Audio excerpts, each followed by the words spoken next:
какие-то мысли утром приходят.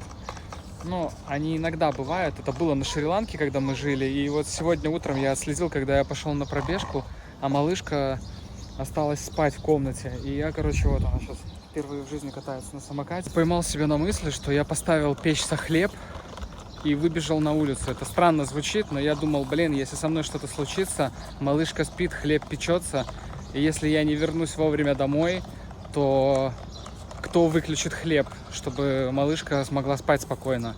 Короче, вот такие странные мысли, но они появляются, и я как бы вот, ну просто они приходят, и мне приходится с этим работать. Это какая-то родительская тревожка. О! Что-то произошло? Ты упала? Ничего не повредила?